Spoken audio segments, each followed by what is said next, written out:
Hi, everybody. I'm Bill Sanders, and this is WatchArtSci, the art and science of watch collection. Today, we're going to have a review of Vasily's collection, which I call the well-balanced collection of an active man. And the watches in the collection represent the kind of watches that somebody who's fairly active would have. The Rolex, the Zenith, Tudor, the Omega, and Seiko Bulova, and the other Seiko. But it also has something that I really like. I love that Nomos as well. That Nomos is the kind of watch that you could take to work, and nobody thinks you're putting on airs. But on the other hand, they can see this person is for office work. This person has got a good timepiece. They have good taste in what they get, and they're not trying to show off. Very nice watch. It has the in-house Nomos Gashuti. The movement's called a beta. Anyhow, it's a very sweet watch. Rolex GMT2 Pepsi bezel. Love that watch. That is a honey of a watch. I almost got it, but I got this one instead. I got my Zenith overseas. Not my Zenith overseas, but my Zenith GMT, the elite version. And that's because I have no impulse control when it comes to buying other watches. Sort of blew my budget on, so I wasn't able to get the Rolex or the Speedmaster or one of those other great ones that they had.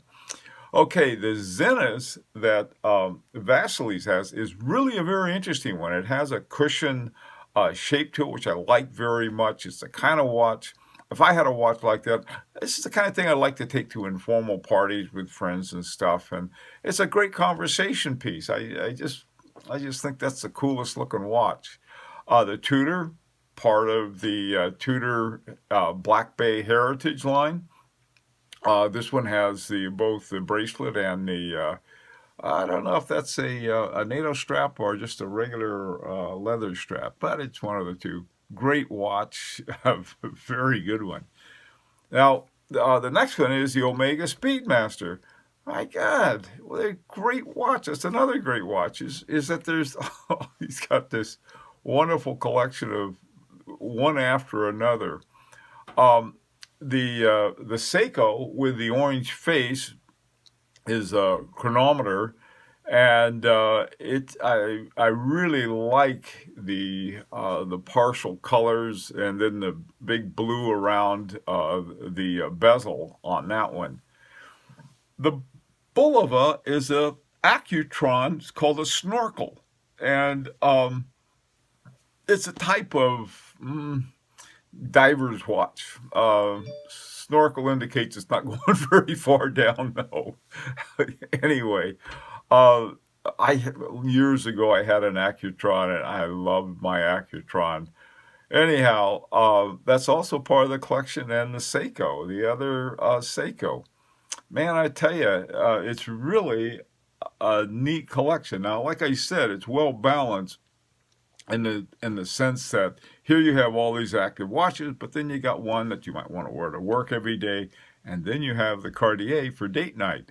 Of course, that's very important. It's a gold tank, and the only thing about it, and I'm pretty sure that Vaselis knows what that is, and I'm not telling, but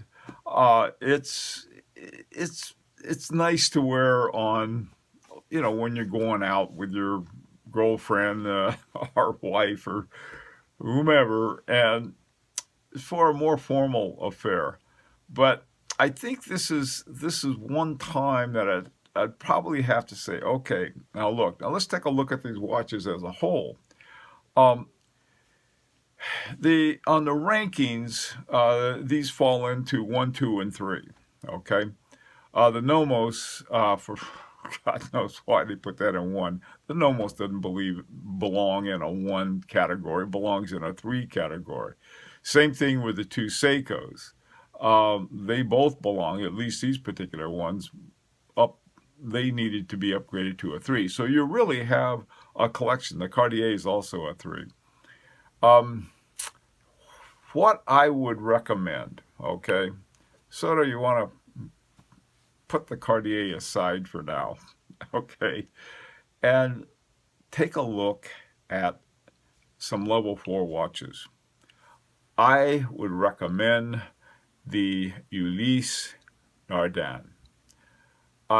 It's a level 4 watch. I mean, it's on the same level as Holy Trinity watches, and but for whatever reason, it is a pretty good buy. I mean, in fact, it's a very good buy. It's just like the Zenith. You can get a Zenith El Primero with one of the best movements anywhere, and for a really good price because it's not as well known as the Omega or the Rolex or something like that, even though they're on the same level. Now, the same is true with the Ulysse Nardin. It really is. It's a very nice watch. I found one. I was looking around for the kind of thing, and I found one. It was for, I think, 1794. It was gold. I think it was like 1990 something or other. I mean, it wasn't like really vintage. I think vintage, we got to go back before 1990, perhaps even before 1980. But the one I found it on Chrono 24. It was in some place in, I think it was in Vienna, Austria. Oh, it was in Austria. I'm not sure if it was Vienna or not. But if you look around, I think you can find some really nice ones. You also might be able to find Jaeger-LeCoultre. The ones I looked at, there were a lot of reversos when you look at Jaeger-LeCoultre. And nothing wrong with reversals, but the ones I saw seemed to be a little smaller, and for a guy, you want something, guy size. Um, for a really formal occasion, I also found this one, a Vacheron Constantin, which was like, I think that was $2,700.